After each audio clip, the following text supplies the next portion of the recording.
veces en obras de gran envergadura y casos que pueden ser muy complejos, ¿verdad? Y la geotecnia realmente es muy compleja, es heterogénea, ¿verdad? Entonces es difícil hacer modelos, análisis claros de, cómo representar esto a escala real o con algún modelo numérico, ¿verdad?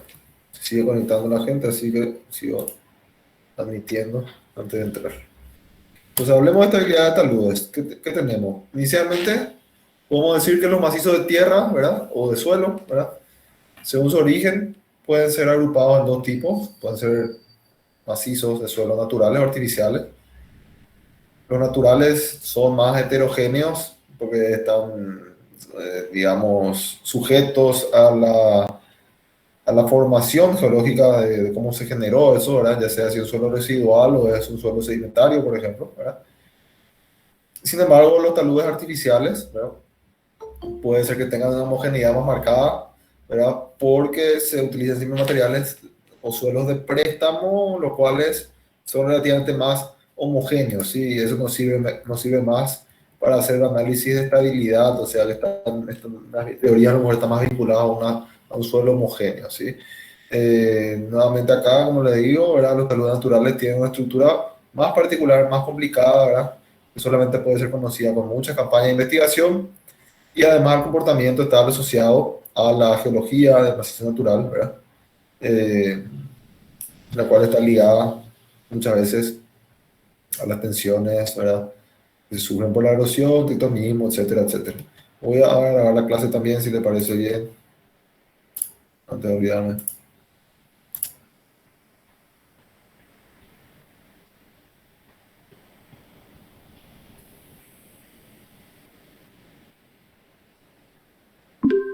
Bueno, ahí inicia la grabación, clase del 10 de noviembre, antes de prolongarme mucho, inicio la grabación, me olvidé de grabar, comienzo.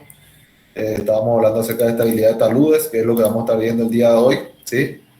Están en las diapositivas.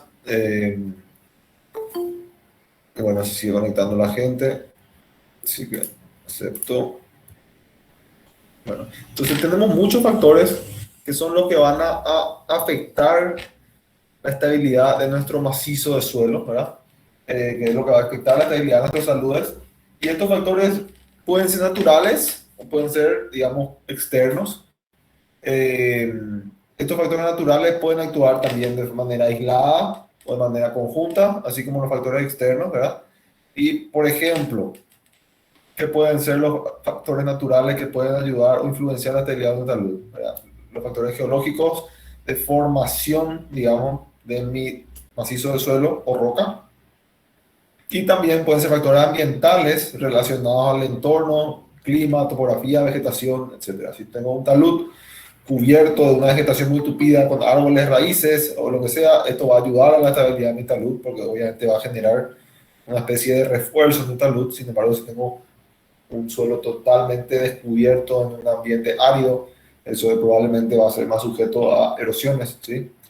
Que es lo que bueno, también estuvimos viendo en la clase anterior, en la charla del ingeniero Pusineri, algunos mecanismos para contener las erosiones, proteger los taludes o mejorar la estabilidad global de los taludes, ¿sí? Ahora, los movimientos de nuestros taludes, ¿verdad? Y la clasificación de los mismos, ¿verdad? Como dice acá Terzaghi, una cita ya casi que tiene 100 años, ¿verdad? Va a depender de la resistencia interna al deslizamiento que va a tener nuestro macizo, ya sea de suelo o de roca, ¿sí? Entonces, de acuerdo a ese movimiento que tiene y obviamente la resistencia interna, que es la que genera que haya un nuevo movimiento, nosotros podemos clasificar posteriormente en categorías, ¿sí? Según la velocidad de movimiento. Podemos tener principalmente tres clasificaciones de inestabilidades o fallas por estabilidad de taludes, las cuales tenemos desprendimientos, escurrimientos o deslizamientos o arrastres, derrumbes o lo que se llama creep, ¿sí? Un desprendimiento, ¿verdad? Acá en la nomenclatura van a ver que el desprendimiento es lo mismo que desmoronamiento, ¿verdad? Es algo que ocurre muy rápidamente, ¿sí? Como ven acá. El rango de entre extremadamente rápido a muy rápido, que puede ser hasta 0,3, 0,1 metros por minuto a una avalancha, un desmoronamiento que se movería, ¿verdad? 3 metros por segundo, digamos, que se mueve nuestro luz, se mueven los elementos, ¿verdad? Después si tenemos un deslizamiento, ¿verdad? Es un movimiento intermedio, vamos a decir, en el que tenemos movimientos lentos a rápidos en el rango como en entre 1,5 metros por año a 1,5 metros por día, digamos, se puede ejecutar un deslizamiento, ¿sí? Y finalmente, lo que se llama arrastre o creep, ¿verdad? Son movimientos muy, muy lentos, en ratio de menos de una décima de metro en año o 0,3 metros cada 5 años, ¿verdad? Qué sé yo, hasta ese nivel. Esta es una tabla que está clasificada por Barnes, que bueno, es de referencia, ¿sí? Pero básicamente saber que existen tres principales tipos de fallas por esta idea de estas luz, ¿sí? Los desprendimientos, vamos a entrar en detalle, los desprendimientos, como dice el nombre en sí, es cuando una porción del suelo, el terreno o un fragmento de roca, puede ser inclusive, se desprende y cae de manera libre, ¿verdad? Entonces cae y se acumula en el fondo, en el pie del talud, ¿verdad? Obviamente es un movimiento muy rápido, es un movimiento abrupto, ¿verdad? Y el resultante de un tema de gravedad, ¿verdad? Que una masa de suelo o roca puede desprenderse de macizo y cae, ¿sí? Puede ser un fenómeno localizado, así como puede ser un fenómeno también que se extienda en una porción muy grande, ¿sí? Ahora, esto puede evitarse normalmente por procesos de prevención, ya sea con protecciones, refuerzos, etcétera, ¿sí? Entonces, el desprendimiento, para que entiendan, este es el concepto principal. El deslizamiento, un concepto más complejo, ¿verdad? Eh, Ocurre cuando el macizo del suelo, ¿verdad? Se desprende, se desliza para abajo y para un lado, empujando hacia el costado, ¿verdad? Y se produce una cuña de falla, la cual, como ven acá en esta gráfica, es típicamente circular. Vamos a ver que hay otras teorías también que hablan de cuñas de fallas rectas, ¿verdad? Pero digamos que la comunidad académica concluyó de que la manera más confiable, más certera de expresar los deslizamientos en suelo, ¿verdad?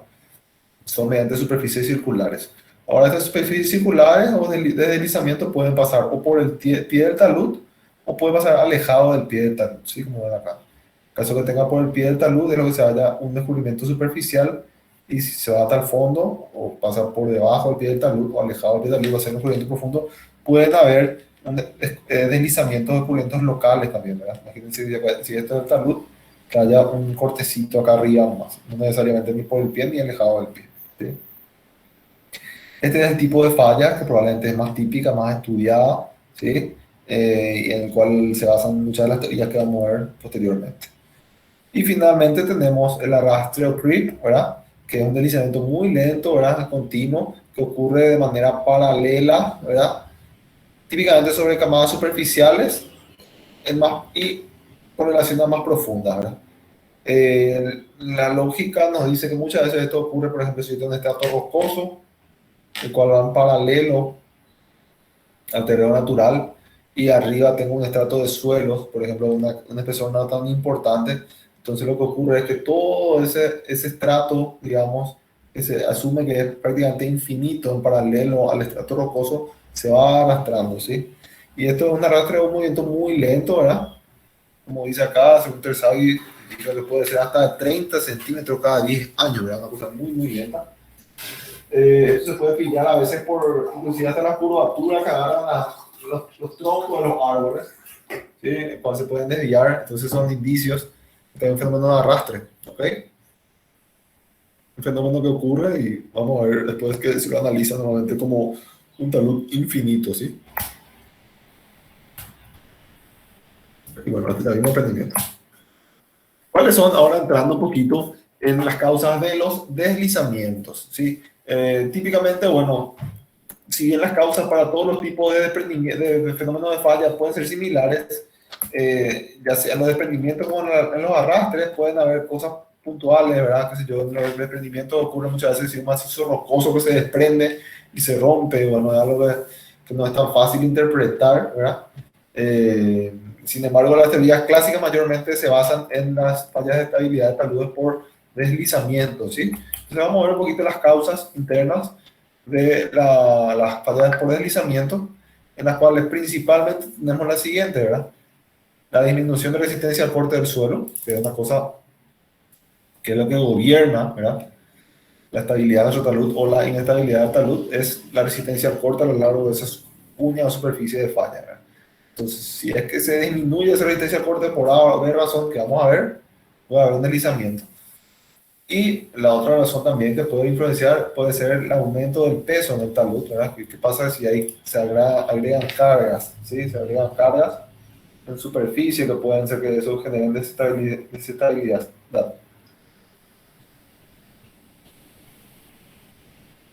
Por ejemplo, un caso típico, ¿verdad?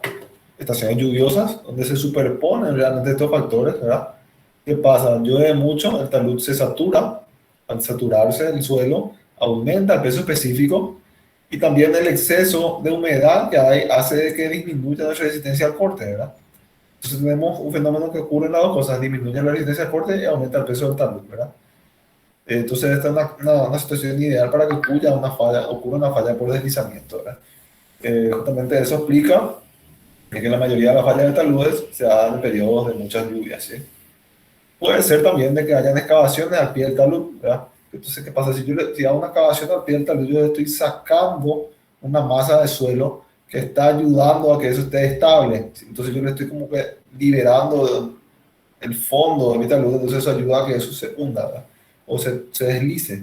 Eso también puede ser una falla típica, ¿verdad? Por deslizamiento. Pero principalmente las causas principales, como vimos, son el aumento del peso del talud y la disminución de la resistencia a corte del suelo.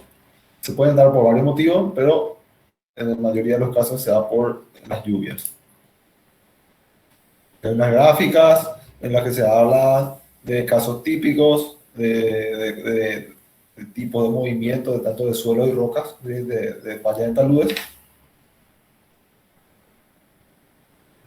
Tenemos los deslizamientos, que básicamente lo que estábamos hablando, la cual en su gran mayoría son rotacionales, o sea, tienen superficie circular, ya sean suelos o rocas.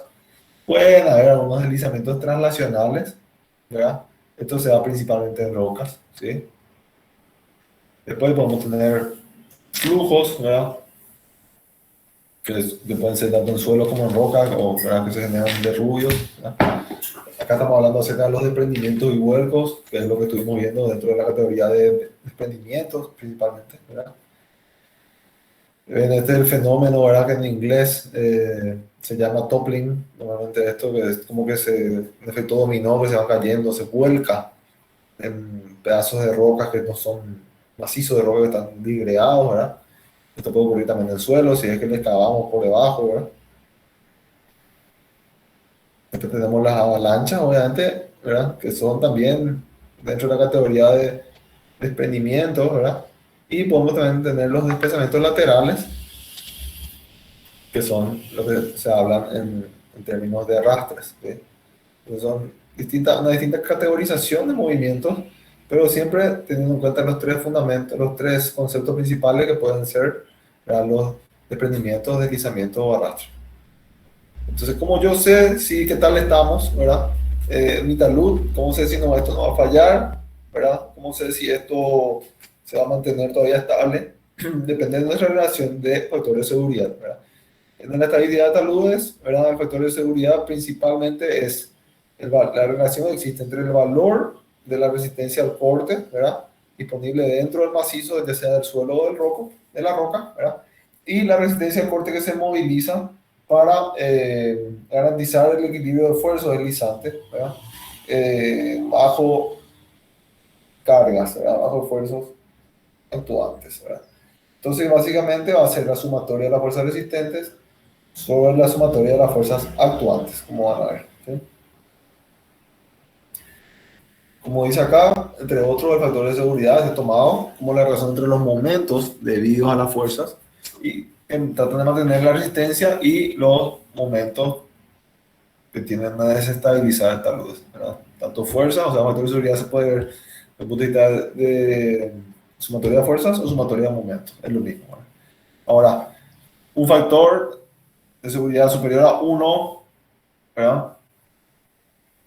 Va a implicar que el macizo esté estable, es decir, mayor a uno, ¿verdad?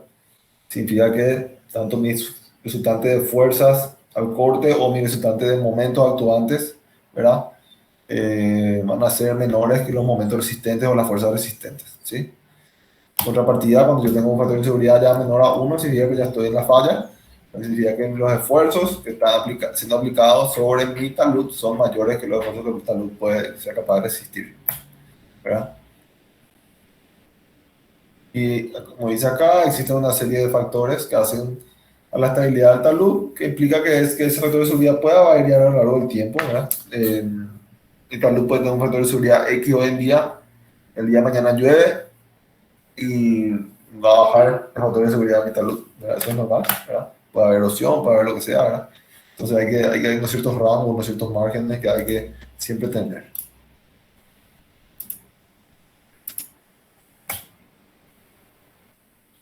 Ahora, ¿cómo se realizan los análisis de estabilidad? ¿Verdad? Vamos a ver rápidamente acá y después con apuntes del libro, ¿verdad? Desde un punto de vista teórico, ¿verdad? Lo que nosotros hacemos es, hacemos un diagrama de cuerpo libre, aislamos nuestro talud por distintos tipos de métodos y calculamos cuáles van a ser las tensiones actuantes y comparamos con las tensiones resistentes. Básicamente eso, ¿verdad? Eso es lo que nosotros estudiamos típicamente en análisis de estabilidad de talud. Calculamos todo lo que sea el peso propio de talud, sobrecargas actuantes externas, etcétera. Entonces, todo eso va a ser, digamos, una carga actuante sobre mi talud. Y yo tengo que comparar o calcular cuáles van a ser las fuerzas que van a ayudar a resistir eso, o sea, básicamente la resistencia al corte a lo largo de mi superficie de falla o algunos refuerzos adicionales que yo le voy poniendo a mi talud para que eso no falle, ¿sí?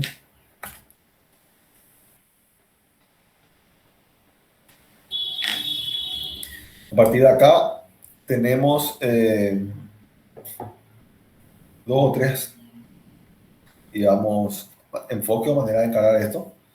El primer método, que es el más básico, es el método de talud infinito, ¿verdad? Esto se utiliza principalmente para analizar los arrastres o creep, ¿verdad?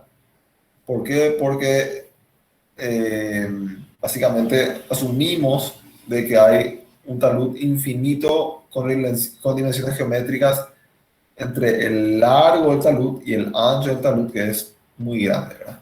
Entonces tenemos normalmente en esos taludes una línea de ruptura, una línea de falla que es paralela a la superficie del terreno, típicamente de suelo homogéneo arriba y la parte de abajo un suelo también homogéneo pero rocoso o de una condición que tenía mucho más elevada, ¿sí? Vamos a ver eso con detalle de cuando llegue. Y después lo del sea método de talud infinito, tenemos los otros métodos que ya son sí basados en superficie de falla circular y nos sirve principalmente para calcular eh, deslizamientos, ¿sí? Eh, tenemos unos métodos que se llaman métodos de dovelas, que se va dividiendo el talud en distintos tramos, o tenemos métodos abacos teóricos, lo cual asumimos que todo es homogéneo y eso va fallando, ¿verdad? De alguna u otra manera. Y después tenemos métodos más avanzados que son métodos numéricos que vamos a ir observando, ¿sí? Con relación a los métodos homogéneos, ¿verdad? Asumiendo un suelo homogéneo, digamos macizo de suelo homogéneo, el primero que tenemos es lo que se llama el gráfico de Taylor, ¿sí? Que vamos a ver, le vamos a mostrar enseguida. Un segundito, por favor.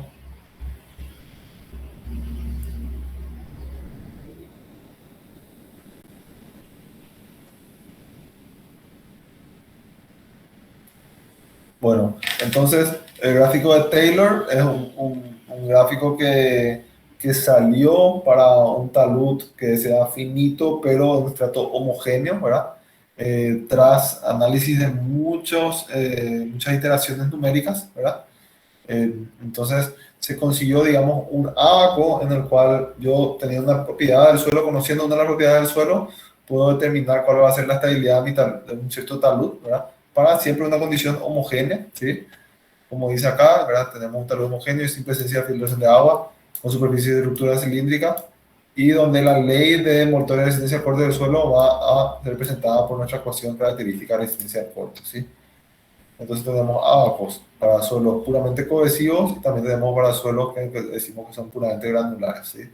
Lo que hacemos típicamente es calculamos un cierto coeficiente de estabilidad, se llama, ¿sí? Que va a ser en función de nuestro gamma, nuestra altura del talud y de la cohesión del material, ¿sí? Y con eso nosotros podemos hallar cuál va a ser una inclinación segura para nuestro talud, ¿sí? Sin ningún tipo de carga, sobrecarga que ocurra en pie, ¿verdad? Tanto en pie como en superficie.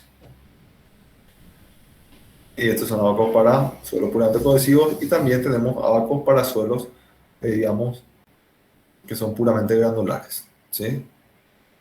Tenemos que que phi es igual a 0 y acá que phi no es igual a 0. Vamos a ver después cómo se utiliza esto.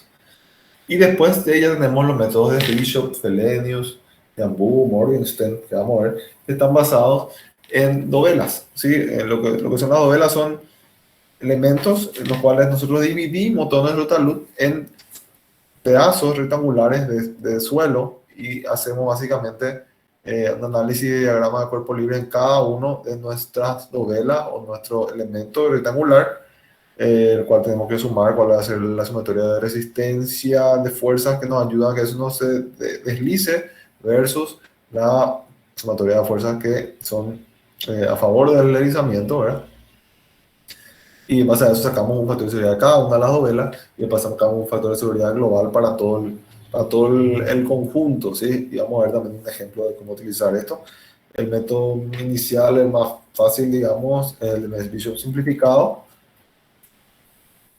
Y después tenemos otros métodos, por ejemplo, como el de Jambu, Bishop modificado, Felenius, ¿verdad? Estos son todos en caso del método de novelas, como estamos hablando, ¿verdad? Y bueno, otros tipos de métodos, como vimos el método de talud infinito, hay método de Kuhlmann, que es un método bastante particular, ¿verdad? Que es una superficie plana de corte, o sea, paralela a la superficie natural del terreno y que siempre pasa por el pie del talud, ¿verdad? El método de Taylor, que ya vimos que se utiliza en las gráficas, ¿verdad? Y bueno, después los métodos, digamos, de cálculo de dovelas más difundidos, como el de Jambu, Felenius, Bishop y Bishop modificado. Las diferencias son algunas consideraciones internas que se utilizan en el desarrollo del método, ¿verdad? Porque siempre hay de repente alguna incógnita o hay algo, una hipótesis que hay que asumir para poder resolver un sistema de ecuaciones, ¿sí? Bueno, y acá tenemos una diapositiva breve en lo que se refiere a, la, a las fases de investigación de deslizamientos, ¿verdad? Bueno, que tenemos que hacer, ¿no? Tanto de manera previa como de manera posterior para poder conocer o primeramente conocer las características geotécnicas del sitio donde se ha implantado un talud o posteriormente para investigar o hacer retroanálisis de fallas, ¿verdad? Cómo considerar o cómo diseñar el por qué falló una u otra cosa, ¿verdad? Típicamente, eh, para estabilidad de talud lo que se hace son cálculos numéricos iniciales, ¿verdad? En los cuales se suele generar una cierta suerte de sensibilidad de parámetros que afectan en mi estabilidad de talud y se hace un análisis de sensibilidad para ver qué tan cerca de la falla o no, o qué tanto incide que un parámetro cambie algo o no tanto, ¿verdad? Porque la clave para hacer un buen estudio de estabilidad, como ven, es tener una buena caracterización del terreno. Pero aún así, aún no tenga una muy buena caracterización del terreno, siempre hay incertidumbre acerca de qué factor, tanto de fricción como de cohesión, yo puedo adoptar para hacer este análisis. Entonces, típicamente lo que se hace son análisis de sensibilidad de parámetros para ver un poco también qué tan bien estoy, ¿verdad?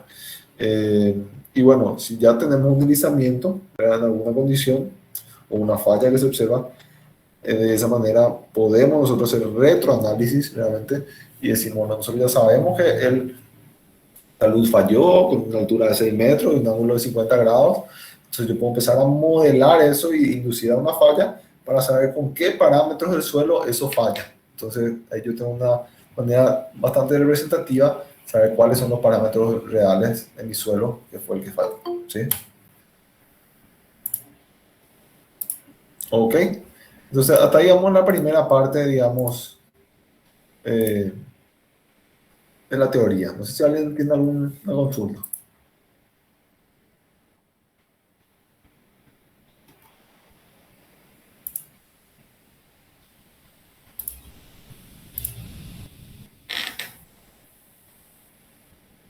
Pero no hay consultas. Ya, permiso, voy a tomarme 3 minutos y voy a continuar después. Un pequeño descansito de 3, 4 minutos en la boca y después continúo. ¿Sí? Dale, profe.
Bueno, estoy de regreso.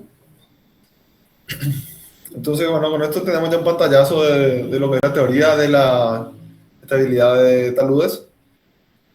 Y ahora les voy a mostrar alguna documentación, alguna bibliografía que sirve para eh, respaldo, para cualquier cosa. Y también una documentación que es muy útil para referirse en el futuro, si están analizando algo de esto. Y también vamos a ver casos de análisis sencillo, ¿verdad? De cómo resolver, ¿verdad?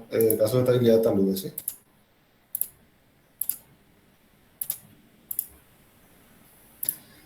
A ver, un poquito. Entonces voy a compartir mi pantalla.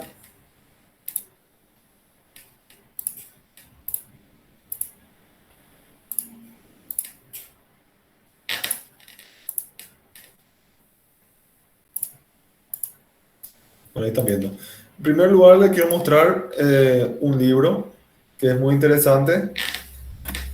Un libro, una bibliografía de un profesor español, un libro muy usado, muy difundido en todo el mundo de la ingeniería geotécnica y también de la geología aplicada a la ingeniería.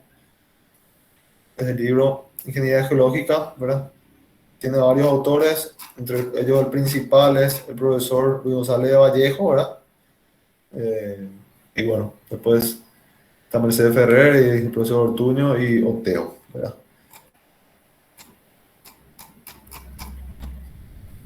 Es un libro de guía, ¿verdad? De geotecnia, pero también mucho de geología aplicada a la ingeniería, entonces abarca muchos temas muy interesantes, ¿verdad? Que están en el espectro entre la mecánica de rocas y la mecánica de suelo, ¿verdad? O sea, es muy interesante, ¿verdad?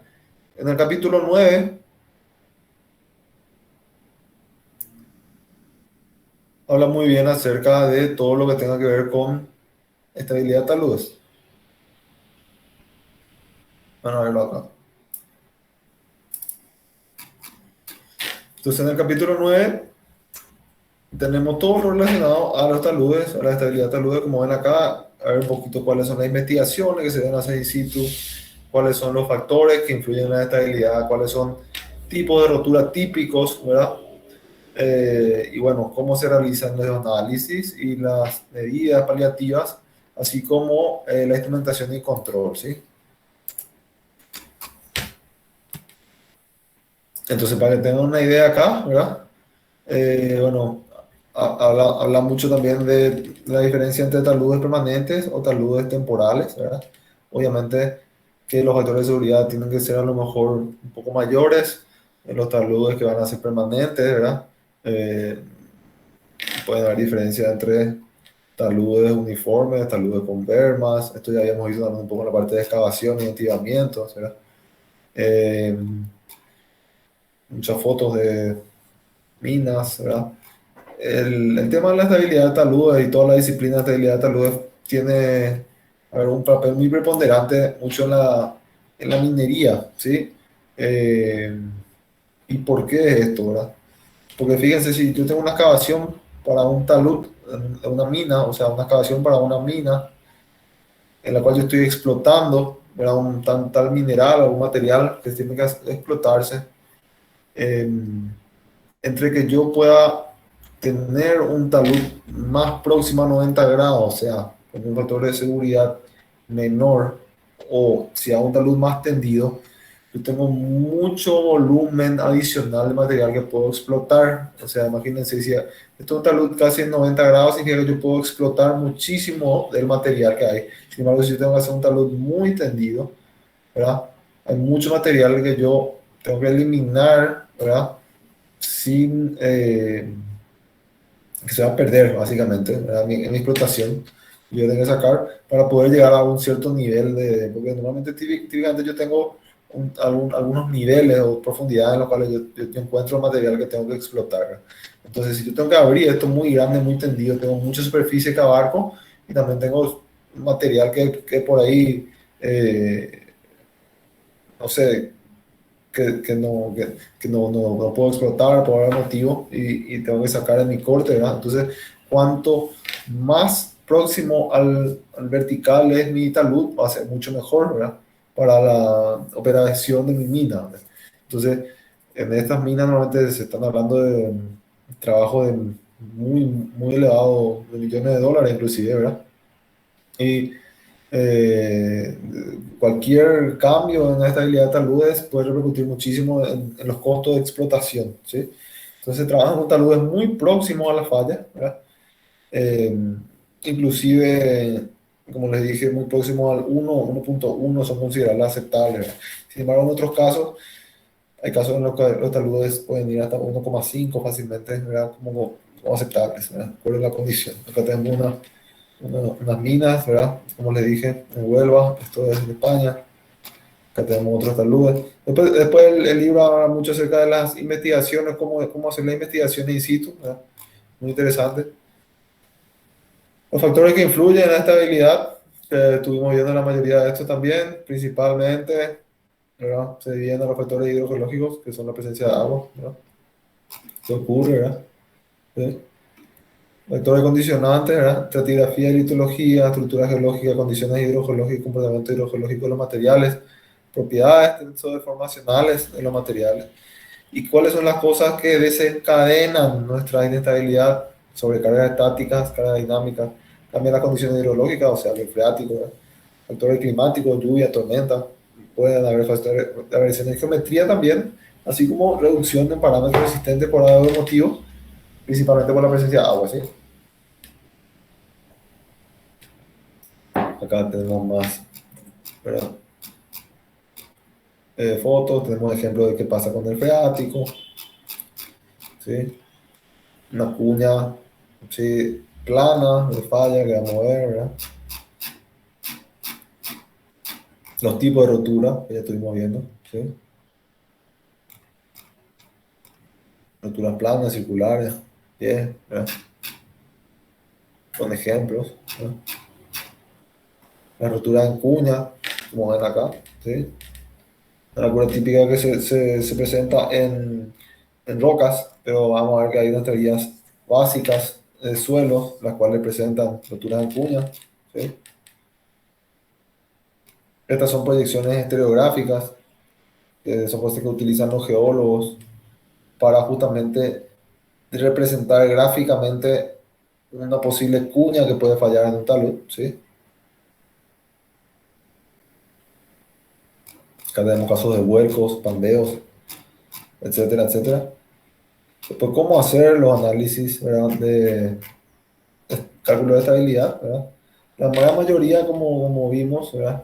Eh, se tratan o hablan acerca de que tenemos de una superficie teórica de falla y adoptamos valores de resistencia al corte, 6 phi, basado en teoría de Moore-Coulomb, ¿verdad? Y a partir de ahí vemos cuál es nuestro coeficiente de seguridad, ¿sí? Entonces siempre tratamos de que nuestros coeficientes de seguridad, como dice acá, ¿verdad? Sea la relación entre las fuerzas estabilizadoras y las desestabilizadoras, o momentos estabilizadores o momentos desestabilizadores, o si expresamos en términos de tensiones, ¿verdad? Que son básicamente las fuerzas, vamos a tener tensiones tangenciales resistentes versus las deslizantes, ¿sí? Y así sucesivamente, ¿sí? El primer método del talud infinito, que vamos a ver después en otro libro, después el método de las cuñas y el método de las dovelas, implicación del método de Taylor, van a ver que está todo en este libro, de manera muy interesante. Así también como el método de Bishop simplificado, y después algunos fundamentos de taludes en rocas, que no voy a entrar en muchos detalles, ¿sí? Pero bueno, voy a subir este libro en el Drive para que tengan, en el Classroom, y van a ver que es muy interesante. Los términos pueden siempre tener de consulta acá para más adelante, ¿sí? De cualquier caso. Entonces, a partir de esto, que esto les quería mostrar para que tengan nada más de referencia, sí, voy a continuar un poquito más en lo que compete a lo que habla nuestro libro, propiamente dicho, ¿sí? El capítulo 13 habla acerca de la estabilidad de taludes. También hay otro libro en edición anterior. Voy a mostrar cuál es. Principio de Ingeniería de Cimentaciones, también es este. Una edición más antigua. Esta es Principio de Ingeniería Geotécnica, se llama esto, ¿sí? Y el otro se llama Fundamentos, perdón, ese no, este es fundamentos de ingeniería geotécnica. Como ven, acá estás. Y esta es la, por si encuentran, esta creo que es la segunda o tercera edición. A ver qué dice. No dice segunda edición. Primera edición es realmente esta, ¿verdad? Sin embargo, esta es la nueva, ya la cuarta edición. Básicamente lo mismo, ¿verdad? En el capítulo, como ven acá, 13, habla de estabilidad de taludes, página 334. ¿Sí? Entonces vamos a profundizar un poquito más con relación a esto, ¿verdad? Primeramente habla de cómo ocurren o cómo ocurren las desestabilidades o estabilidades de taludes, ¿verdad? Eh, la cual, si tenemos un suelo expuesto, con un cierto ángulo, sin restricciones, ¿verdad? Es lo que le llamamos talud sin restricciones. Esta pendiente puede ser natural o construida, ¿verdad? La realidad es que siempre, si nuestra superficie no es horizontal, vamos a tener un componente de gravedad que va a hacer que el suelo tienda a moverse hacia abajo, así como está acá, ¿sí? Si es que esta pendiente no es suficientemente tendida, ¿verdad? Puede ocurrir una falla en la pendiente. ¿Qué significa la falla? Que la masa del suelo en toda esta zona, A, B, C, D, E, y después A otra vez, ¿verdad? Vuelva a deslizarse hacia abajo, ¿sí? Tiende a rotar y deslizarse hacia abajo, ¿sí? Lo que ocurra es que nuestra fuerza de movimiento, fuerza motriz, va a superar la resistencia del corte del suelo a lo largo de nuestra superficie de ruptura, que es lo que nosotros idealizamos, ¿sí? Hay muchos casos en los cuales esto aplica, ¿verdad? Por ejemplo, taludes naturales, taludes de excavaciones, terraplén compactado, etcétera. Y para hacer esto tenemos que hacer análisis de estabilidad de talud, ¿sí? Entonces, principalmente, como dice acá, el análisis de estabilidad no es una tarea fácil, porque hay muchas variables que tenemos que determinar, como la heterogeneidad del suelo, los parámetros de resistencia al corte de cada estrato del suelo, ¿verdad? Y también tener en cuenta las filtraciones de agua que se pueden producir en el talud, ¿sí? A lo largo de todo este capítulo en el libro se ve todos estos fundamentos, es muy interesante, ¿sí? Primeramente, definir nuevamente lo que es el factor de seguridad, que ya vimos, ¿verdad? Que básicamente, ¿verdad? El factor de seguridad es la sumatoria de la resistencia, o sea, la sumatoria de fuerzas resistentes que tenemos dividido, ¿verdad? La sumatoria de fuerzas movilizantes, ¿verdad? O lo que se mueve o actúa para que falla, ¿verdad? Acá habla de que donde C prima D y phi prima D son la cohesión eficaz y ángulo de fricción efectivo que se desarrollan a lo largo de una superficie potencial de falla, ¿sí?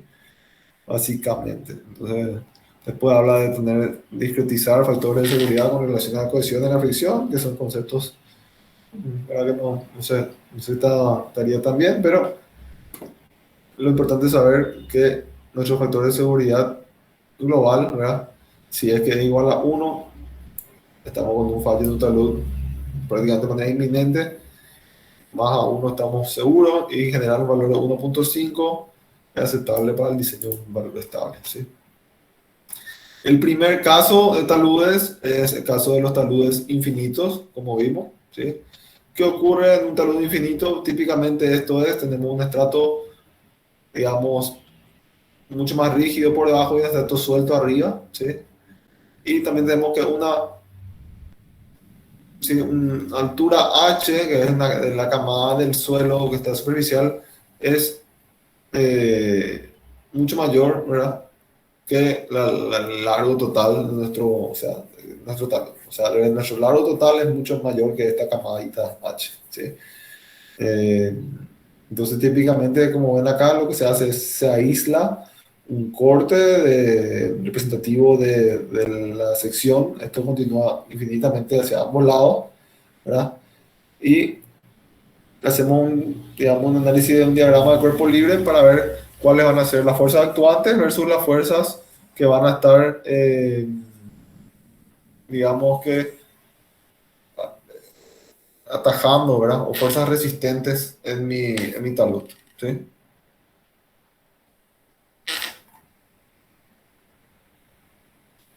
¿Listo?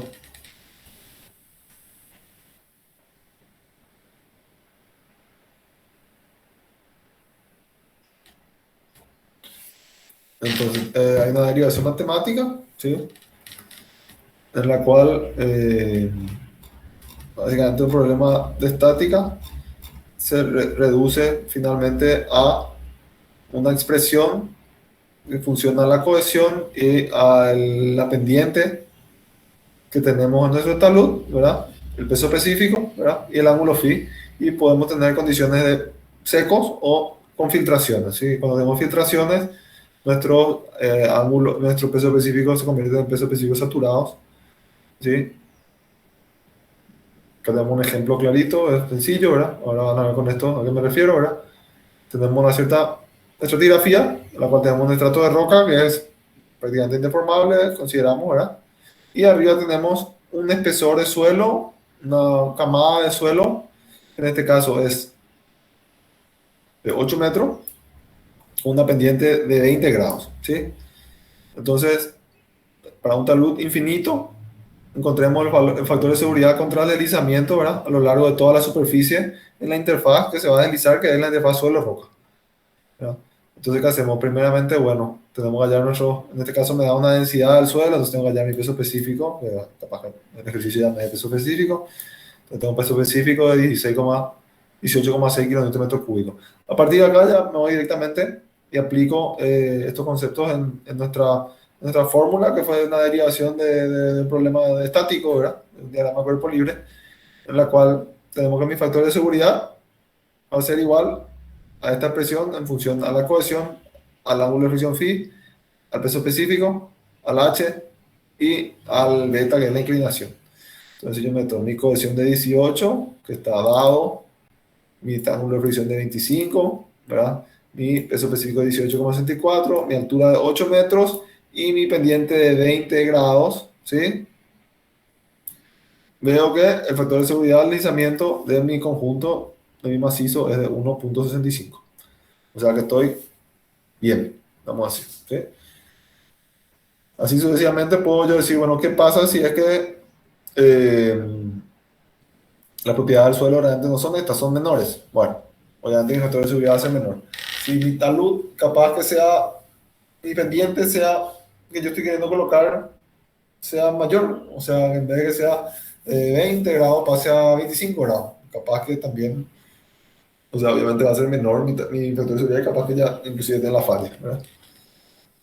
Ahora, la segunda parte de la pregunta dice, bueno, ¿qué pasa si mi inclinación es de 30 grados, ¿verdad? ¿Cuál va a ser mi altura, o sea, mi espesor de camada superior crítico para que esto no falle, ¿verdad? O para tener un factor de seguridad igual a 1, ¿sí? Entonces, despejando de la ecuación previamente dada acá, ¿sí? Básicamente un despeje también matemático, veo que si introduzco todas mis variables, introduzco mi cohesión, mi peso específico, mi beta y mi ángulo de fricción, me da una altura crítica de 11,6 metros. O sea, que puedo tener hasta una camada de 11,6 metros acá por encima, ¿verdad? Con una inclinación de 30 grados, ¿verdad? Sí, que aumenta la inclinación. Y eso todavía no va a fallar. O sea, que va a estar en tal coeficiente de seguridad, ¿sí? Ahora, ¿qué pasa? Si ante esta misma situación yo tengo ahora una lluvia, ¿sí? ¿Cuál va a ser mi factor de seguridad? El que inicialmente era de 1,65. Si yo tengo una lluvia, mi gamma ahora se convierte en gamma saturado y después tengo un cierto gamma que es gamma sumergido, ¿sí? Entonces, mi factor de seguridad ahora del conjunto va a ser en función acá del gamma saturado y el gamma efectiva, que es mi gamma sumergido, ¿verdad? Y como ven que si meto mi variable de phi y de beta, tengo mi nuevo factor de seguridad que va a ser de 0,98, es decir, mi talud va a fallar, ¿sí? Entonces, en esta misma condición, si yo estoy seco, mi talud es de 1,65 y si estoy saturado es de 0,98, ¿sí? Entonces, con esto tenemos maneras directas de resolver casos de estabilidad de taludes infinitos, ¿sí? Que son estos, que son paralelos a mi superficie de falla. ¿Ok? ¿Se entendió esto más o menos? Pueden repasar los ejercicios y van a ver que son fáciles, ¿verdad? De directa aplicación. ¿Alguna consulta? No, seguimos entonces. Bueno, ahora cuando empezamos a hablar de taludes finitos, ¿sí? Ya cambia el approach, la manera de enfoque teórico, ¿verdad? En la cual primeramente nosotros tenemos que asumir una superficie de falla, en la cual acá anteriormente la superficie de falla asumíamos que era justamente la interfaz, ¿verdad? Por la cual se desliza, ¿verdad? Que en este caso va a ser la interfaz roca-suelo. En ese caso, ¿qué pasa si yo tengo un suelo que es relativamente homogéneo o estratificado, pero que es todo suelo, ¿verdad? ¿Cómo yo voy a asumir cómo eso va a fallar, ¿verdad? Y ya vimos que pueden ser principalmente por cuñas cilíndricas de falla o pueden ser cuñas rectas de falla, ¿verdad? La primera teoría que existe es la de Kuhlmann, en la cual se habla de que la superficie de falla va a ser recta, ¿sí? Entonces acá vamos a ver este caso, que esto es lo que se está asumiendo, ¿sí? Entonces yo asumo que esto va a ser una superficie recta de falla para mi talud, y acá entonces entro a hacer un análisis también de fuerzas, ¿verdad? Un análisis estático de fuerzas, y veo cuáles son mis fuerzas resistentes, mis fuerzas desestabilizadoras, y más a eso yo veo mi análisis de estabilidad del factor de seguridad, ¿sí? Hay un ejemplo también sencillo, ¿verdad? Si tengo un corte que se tiene que hacer con un cierto suelo con un gamma, C y phi, ¿verdad? Y se va a hacer un ángulo de 30 grados, ¿verdad? ¿Qué profundidad de corte va a tener un factor de seguridad de 3? Entonces, veo 16,8 metros de corte, va a tener un factor de seguridad de 3, ¿verdad? Entonces, con esto, básicamente yo desarrollo la teoría de estabilidad por medio de cuñas rectas de Kuhlmann, que es la más antigua, ¿verdad?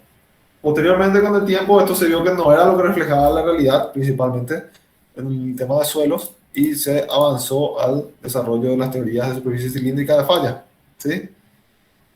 ¿Qué es esto, verdad? Como le dije, podemos tener un círculo de pie, podemos tener un círculo de falla localizado, un círculo que vaya por una superficie de falla restringida, como este que tengo una roca, por ejemplo, ahí abajo, o este caso que es el caso más típico, que tengo un deslizamiento por debajo del pie del talud, ¿sí? A partir de acá, hay nuevamente dos maneras de encarar esto, ¿verdad? Una de las maneras es, bueno, asumiendo de que todo el suelo va a ser homogéneo, ¿sí? Para lo cual se desarrollaron a lo largo de los años ya ábacos y gráficas para que me ayude a solucionar esto. O puedo tener la situación más típica, que es la que yo asumo de que esto no es todo homogéneo, como se da en la vida real, que está estratificado, por ejemplo, entonces tengo que recurrir a otra herramienta para resolver. Y ahí se utilizan los métodos de las dovelas. En el caso del análisis de superficie de falla cilíndrica, ¿verdad? Para suelos homogéneos, no voy a entrar en detalle porque quiero terminar todo hoy, ¿verdad? En 15 minutos, pero puedo tener situaciones, una de suelo, ¿verdad? En la que yo digo que phi igual a cero y otra que digo que si phi igual a cero es un suelo plenamente cohesivo, ¿verdad? En el otro caso yo considero de que el suelo también tiene una cierta ángulo de fricción y cohesión, ¿verdad? Entonces para esto hay unos ábacos que se desarrollaron, son lo que llaman abacos de Taylor, donde básicamente yo lo que entro es, van a ver posteriormente acá, creo que está mejor en el otro libro también, por acá en la página que falta.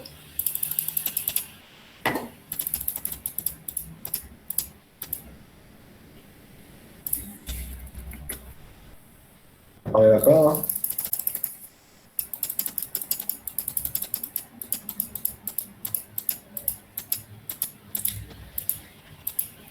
En los abacos de Taylor, yo lo que entro es con una relación. Si tengo dado todos mis parámetros del suelo, ¿verdad? Yo entro y hay un número de estabilidad que se llama, ¿sí? ¿Verdad? Que es un número M, ¿sí? Que está en función a mi cohesión en mi peso específico. Y en la gráfica, después me voy con mi número de estabilidad y veo cuál es el ángulo que puede ser posible para distintas situaciones. O sea, es un tema de utilizar abacos. No voy a entrar para no prolongarme, ¿sí? Tanto hay abacos para suelos plenamente cohesivos o para suelos que son cohesivos y friccionantes, ¿sí? Acá. Y bueno, y después finalmente hablar de los métodos que son los que se utilizan de manera más corriente para análisis de estabilidad telúrica, que son principalmente los métodos de las dovelas. Las dovelas que consisten en que yo mi talud que tengo acá, rebano y divido en varias secciones, en muchas secciones, ¿sí? Y finalmente lo que hago es sumatorias de diagrama de cuerpo libre para cada una de las secciones en las que yo divido, ¿sí? Entonces hallo factores de seguridad internos para cada una de estas dovelas, ¿sí? Entonces genera un cálculo muy repetitivo, ¿sí? Básicamente de equilibrio de fuerzas. A ver, ese es un ejemplo también, que es clásico. Entonces, ¿qué pasa? Yo tengo este talud, digamos, el cual yo divido, asumo que esta va a ser la superficie de falla, ¿verdad? Y para eso, entonces yo voy hallando básicamente mi longitud de cuerda del largo que falla. Entonces voy a tener una resistencia cortante a lo largo de cada uno de estos elementos de cuerda y después tengo también mis pesos en cada uno de la superficie de falla con sus volúmenes respectivos, ¿verdad? Y con su peso respectivo, y entonces veo cuál es la sumatoria de esfuerzos que va a tener que esto se caiga, dividido la sumatoria de esfuerzos que va a tener que esto se ataje, vamos a decir, ¿verdad? Entre los cuales el método de Bishop simplificado es el más típico para resolver esto, que tiene ya unas variantes. Y bueno, después hay otros métodos como el de Jambu, Felenius, Morrison Price, etcétera, que básicamente cambian en lo que cambian en estos métodos de Bishop, Jambu, Felenius, etcétera, son algún tipo de las hipótesis que se utilizan para solucionar eh, una, una condición de sistema de ecuaciones, el cual puede ser indeterminado porque siempre hay una variable que uno tiene que asumir algo para poder resolverla. Entonces, la manera en que yo asumo esa variable es la diferencia entre los métodos, la diferencia entre los diferentes métodos de velas, para que sepan de manera global. Ahora, esto hoy en día, como es un cálculo muy repetitivo, entonces cuando se hacen cálculos de estabilidad tal vez se recurren casi de manera completa a softwares, ¿verdad?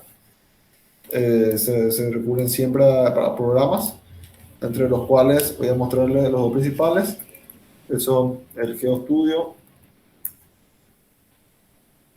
y el Rock Science Site.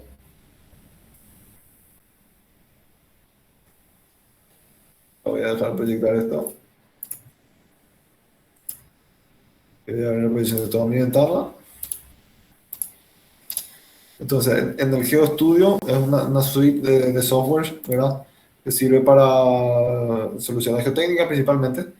Y acá en soluciones, en la web vamos a ver que tenemos, o en productos, vemos que uno se llama Slope. Entonces el Slope es un programa que me permite hacer todos estos análisis con todas las variables de presión de agua, secas, rápidas, modelos de material distintos, etcétera. Entonces básicamente lo que se hace, bueno, no hay ni un ejemplo acá, pero yo voy trazando, diagramando una geometría típica, ¿verdad? Con las propiedades materiales, etcétera, etcétera, con todos los condicionantes, en este caso de la presión de poros, una sobrecarga que pueden haber, superficie, todo, etcétera. Y después, bueno, le doy resolver la estabilidad de salud y me genera muchísimos círculos de fallas tentativos con muchísimas dovelas y me hace cálculos, ¿verdad? Sistemáticos de la situación, ¿sí? Acá tenemos un talud, por ejemplo, reforzado con anclajes, ¿verdad? Esto es lo que hace. Yo tengo mi talud, tiene anclajes y hago un análisis interno de estabilidad de talud. Fíjense, estas son todas las dovelitas en las cuales se va haciendo el cálculo interno para solucionar esto. Y en el producto bueno, el software de Rock Science, que es otro gran fabricante de softwares, tenemos que es Slope Stability. Hay una cantidad de software no para la estabilidad de suelo, pero principalmente el clásico es el Slope Slide 2, que es en 2 dimensiones. Puede ser también el Slide 3, que es en 3 dimensiones, es mucho más complejo. Pero bueno, vayamos al Slide 2, que es lo más típico. Entonces esto es lo que hacemos. Ahora yo genero una cierta geometría de restricciones y esto le doy propiedades, le doy fuerza, le doy todo y esto me va calculando, ¿sí? Con análisis probabilístico, con anclajes, con de todo un poco, todas las aplicaciones posibles, ¿sí? Entonces esto es lo que se hace hoy en día para estabilidad, hacer análisis de estabilidad de talud. Ya no se hacen cálculos sistemáticos a mano ni se utilizan muchos abacos principalmente, ¿ok? Y bueno, hasta acá me quiero extender, como hice un pantallazo muy rápido. Acá lo que quiero resaltar es la parte teórica de los problemas de estabilidad de taludes, los tipos de fallas, por qué ocurren las fallas, los deslizamientos, prendimientos, arrastres, etcétera. Y eso puede ser que salga en el examen, son preguntas típicas del examen, ¿verdad? Y bueno, y ahora el cálculo propiamente dicho del caso de estabilidad de taludes, probablemente no vamos a entrar a profundizar, porque como vieron, si se utiliza un método de son cálculos muy sistemáticos, largos, eh, y bueno, repetitivos, tampoco no es tan trascendente, creo, desde mi punto de vista, y además hoy en día se utiliza mucho software, que es lo que vamos a tratar de ver el día de mañana. ¿Cómo quedamos la lista del puente? Pregunta Miguel. El viernes hay un grupo que va, ¿verdad? Y bueno, veremos cómo reagendamos a la otra gente, si es que yo creo que todavía